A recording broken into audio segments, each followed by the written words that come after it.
This week on Healthy Living, April marks Autism Awareness Month. Will shine a light on what experts say is a growing global health crisis.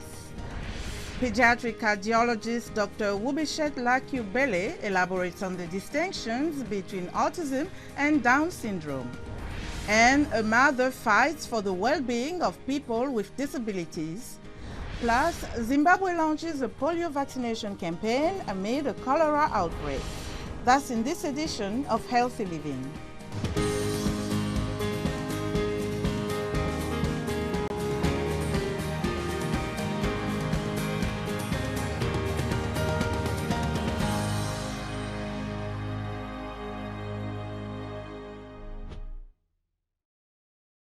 Hello, I'm Linor Moudou. Thank you for joining us for another edition of Healthy Living.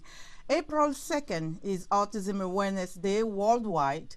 Autism spectrum disorder is a developmental disorder characterized by challenges with social skills, repetitive behaviors, and speech and nonverbal communication. About 1 in 100 children has autism worldwide, according to the World Health Organization.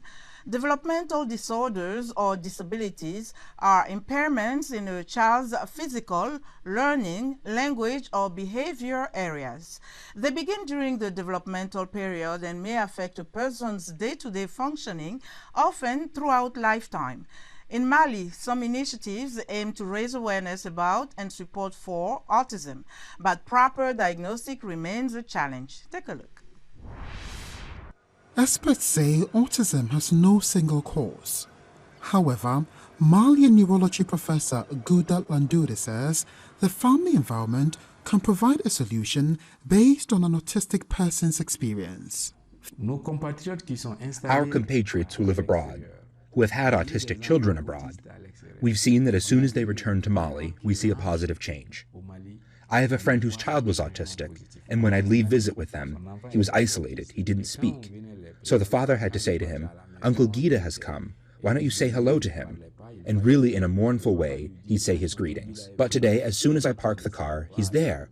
"Oh, Uncle Gita!" He's completely changed, almost normal. Why is that? Because even if his dad goes to work, his mom goes to work, he's with grandma, he's with the others, with the uncles and aunts who are there.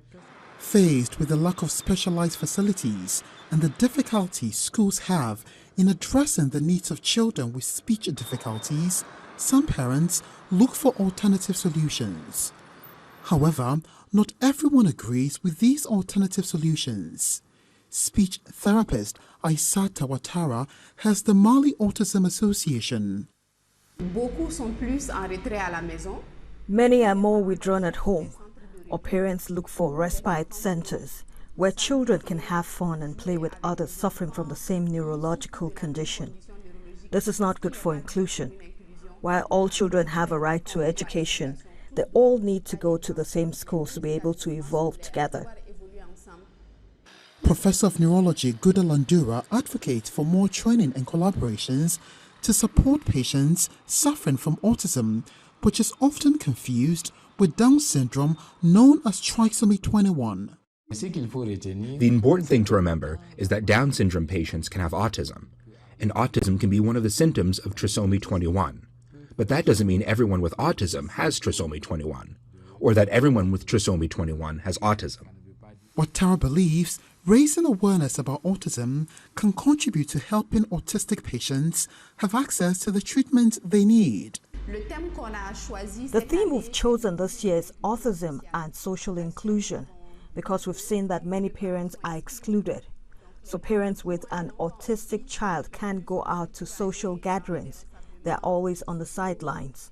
The children don't go to school. They're excluded. So it's pretty difficult.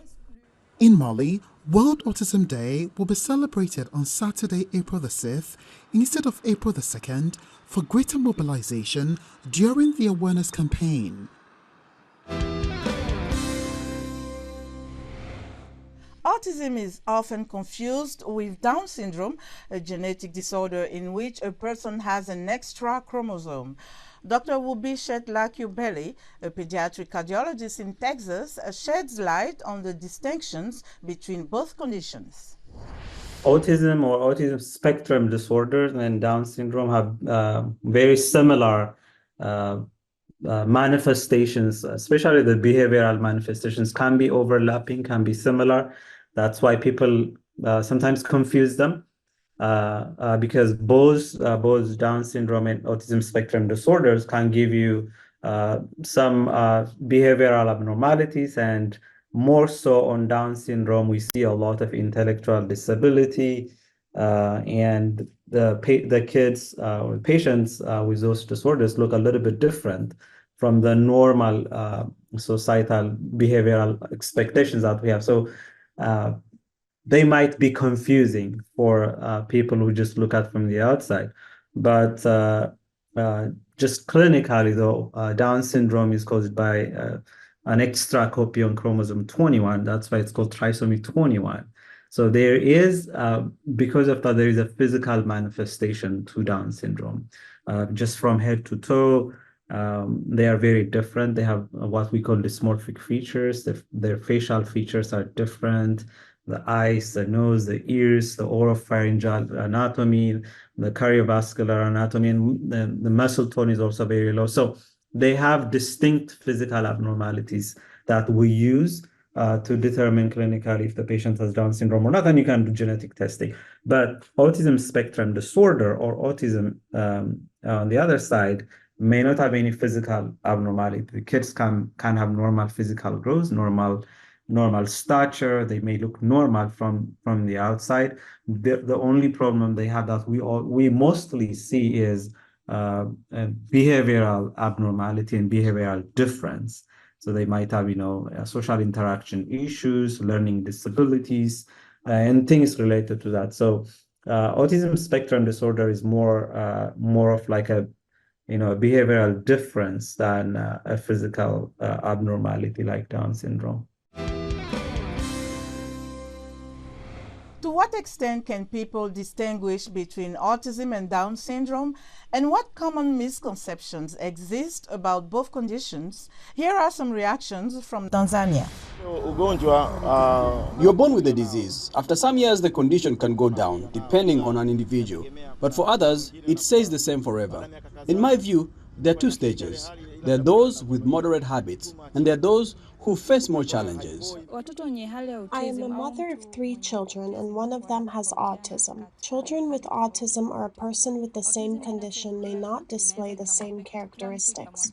People are affected differently. Some may be affected by eating, talking, or physical sensations. The important thing to know is that an autistic child can't look you in the eye so you can communicate better. Sometimes the child has to look at another person's lips so he or she can express his needs. What can be done for people with these kind of diseases? I think the government should intervene so that we can get health professionals working with NGOs who will do research to prevent more children being born with these kind of conditions. I'm talking about an experience with my son who has autism. He is 3 years old right now. First, I thought my son is super active because he had a hard time going to sleep. And the doctor said the child is super active. He can't calm down in one place. For example, he opens the fridge, throws pillows off couches, and cries all at the same time. I also noticed that he had difficulty speaking. Autism is a disease that makes one have poor memory, unable to talk, and sometimes fail to make decisions without help. The society should not isolate such people. Society should treat them the same as other healthy children and involve them in the work done within the community. Virginie Kassiama is president and CEO of JECC Behavioral Center in North Andover, Massachusetts. As a parent of a child with autism, she lived the difficulties of finding appropriate services and resources for her child. She became an advocate and provider for people with autism. She shares her story. I did discover that my child started showing sign of autism when he was 12 to 18 months. We got the diagnosis of autism after all the testing that they did, and the process accepting the diagnosis was very difficult. JECC Behavioral Center has emerged out of my personal experience. My motivation came around how I was having difficult to access resources and accessing services. I was inspired by creating this center providing mental health, behavioral, and ABA. My message to the parents, especially parents in Africa, that in the area that they lack access to services and resources, what I can say, autism takes a parent who is never give up. That's me, a parent that is aware from 0 to 1 year old, observing your child, the developmental functioning of your child, noticing the red flags. Please reach out to your doctor, to your pediatrician. Talk to them what you're seeing, because especially with the mother, it comes from the mother intuition and the mother experience to notice something wrong with my child. But the message is, me as a mother and the provider, I am spreading hope. Hope is the first thing. What I can say, you can act with no fear, fearless. Act with no fear, with no shame. Zimbabwe has launched an emergency polio vaccination campaign to contain a new outbreak, even as it fights a cholera outbreak that has claimed close to 500 lives. Columbus Mavunga has this story from Harare. Evan Zwaki, who delivered her 5th child at Chitungiza Hospital just outside Harare, says the newborn has already been vaccinated against the polio virus. Zimbabwe launched an emergency polio vaccination drive after health officials confirmed a case late last year.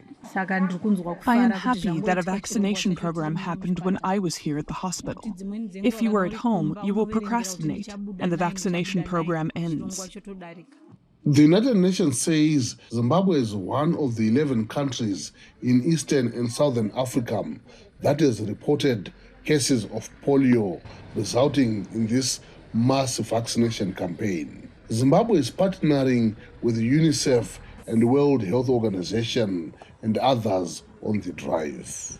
Currently in Zimbabwe, because Zimbabwe recorded over 15 cases of polio since last year, there is a campaign going on targeting 4.2 million children under the age of 10.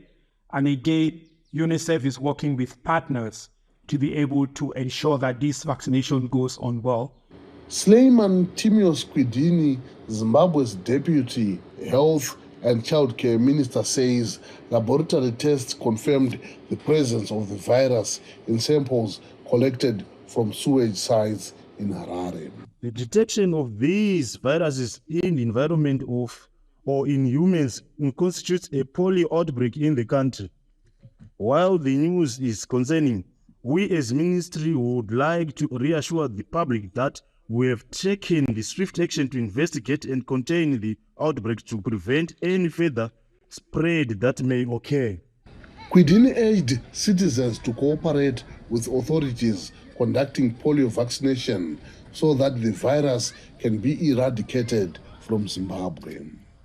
Meanwhile, Zimbabwe is battling to contain another outbreak of cholera with 470 deaths out of more than 25,000 suspected cases of the waterborne disease. Columbus Mavunga, VOA News, Chitungwiza, Zimbabwe. That's our show for today. For more health news, wellness tips, and medical breakthroughs, stay connected to Voice of America at voaafrica.com. You can follow me on X at Linoch Mudu. Until next time, stay well and strive to make every day a healthy day.